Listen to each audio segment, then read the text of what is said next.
their giant empire, like 3 times the size of the U.S. or bigger, by playing different groups off against each other. And that's how it was in the Soviet Union. It took them decades to get it that bad, where they would play groups off against each other and ban things like this. But again, they are invoking this, and this is mind control. Now you can't even have the American flag. Red Beckman, your take on this? Well, I'm absolutely convinced that, like I said earlier, they're in a panic. The tyrants are in a panic.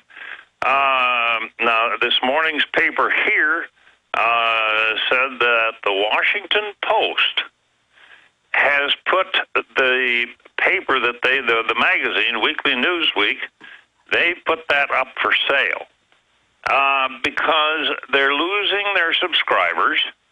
And, of course, the NBC, ABC, all those, and, of course, how many newspapers have we had go bankrupt and shut down?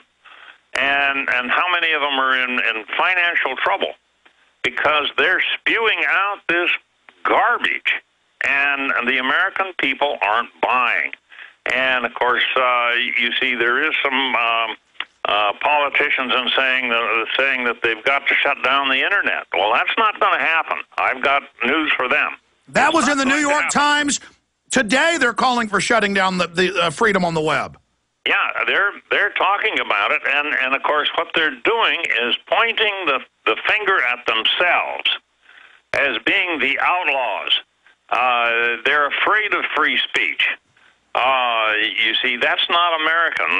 That's communists, and that's Nazis, and the whole bad mix.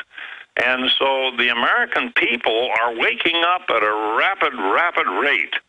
And you know, these Tea Parties, you know, they're all more or less autonomous. They're not all under one, you might say, top-heavy head, and like the NRA. The NRA is top-heavy, and everybody knows it. And so I think that what we're seeing is a desperation on the part of the scoundrels. I got that list, and you have too, the SPLC, Southern Poverty Law Center.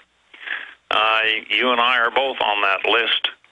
And I'm convinced that they shot themselves in the foot with this, because we've got millions of people out there that are trying to wake up.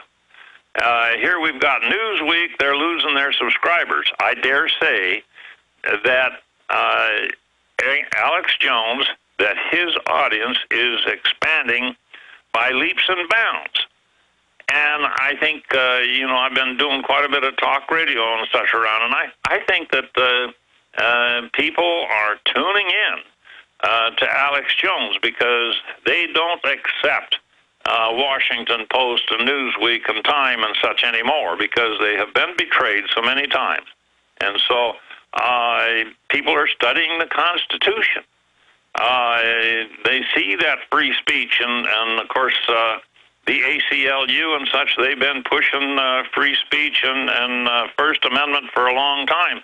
And now they want to work against themselves. They're working against themselves with some of this stuff that they're putting out.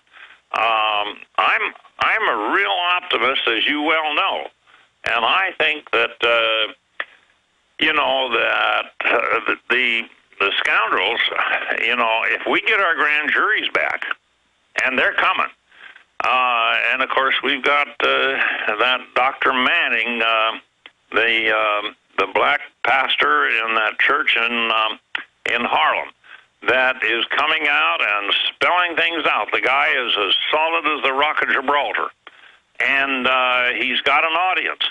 And I just, you know, the scoundrels are losing it. And of course, SPLC, the Southern Poverty Law Center, what they did, they give these millions of Americans that are just waking up to what's happening and how dangerous the situation is. It give them a list of things that they need to, people that they need to contact. Let me add to that. I keep hearing from military officers, law enforcement officers, even mid-level and high level, And they keep saying, I tuned in because in a military or law enforcement briefing, they were demonizing you, Mr. Jones, specifically saying you wanted police and military killed. That's their big lie against me. They lie and say I'm calling for violence.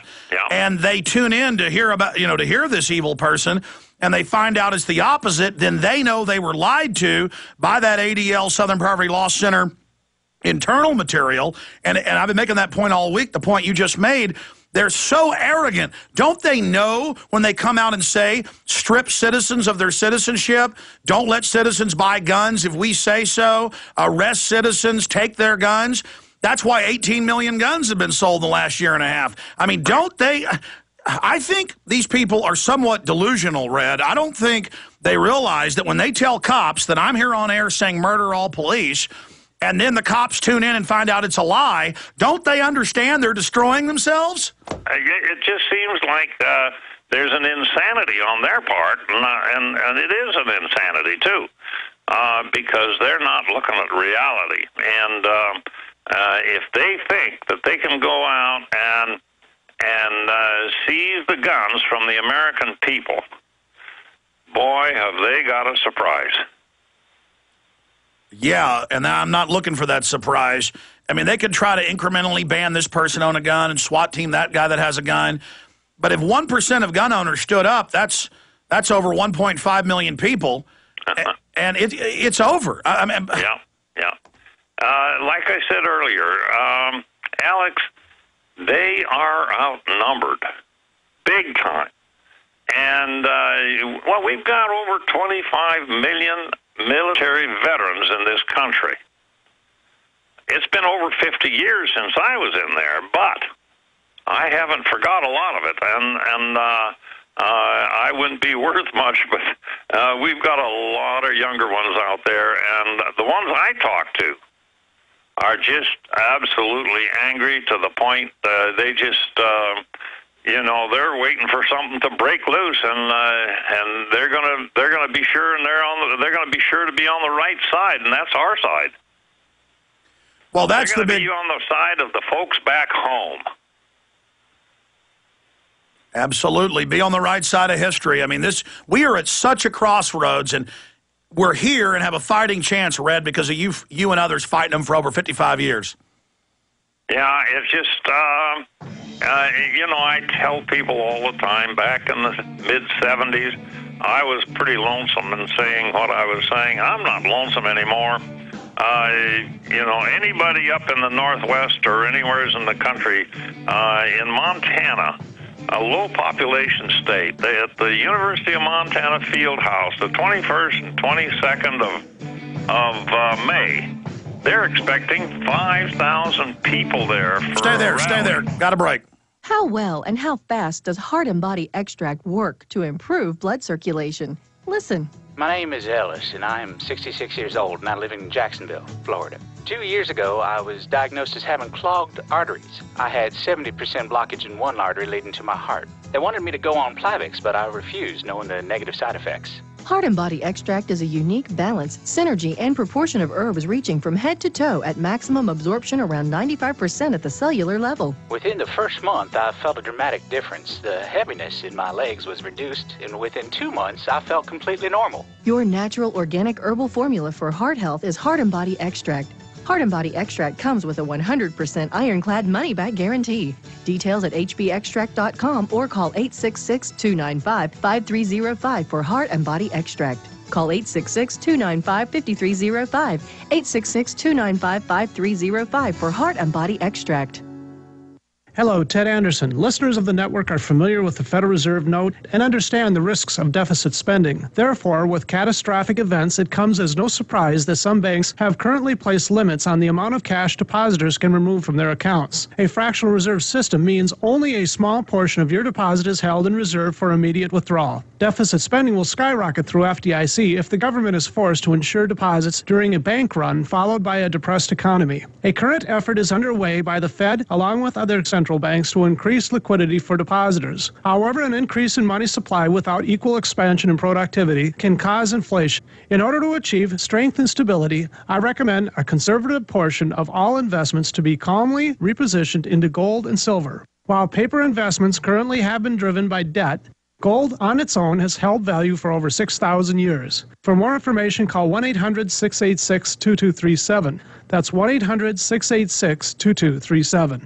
They helped to create a new world order. We are part of a new world order. A new world order based upon collective action. Invisible Empire is a damning indictment of the globalists through their own words and documents. The New World Order really is a tool for addressing a new world of possibilities. It means all the world under their control. The United Nations would take over America. The Trilateral Commission would control the world. Invisible Empire chronicles how men of power and influence have worked in stealth for centuries to establish an oppressive world government. I believe, first of all, that we now need nothing short of a world constitution for the global financial system. Global governance with the establishment of the G20. So it's going to be an inner ruling elite and then everyone else. And I got news for you. You're everyone else. Invisible Empire. Secure your copy today.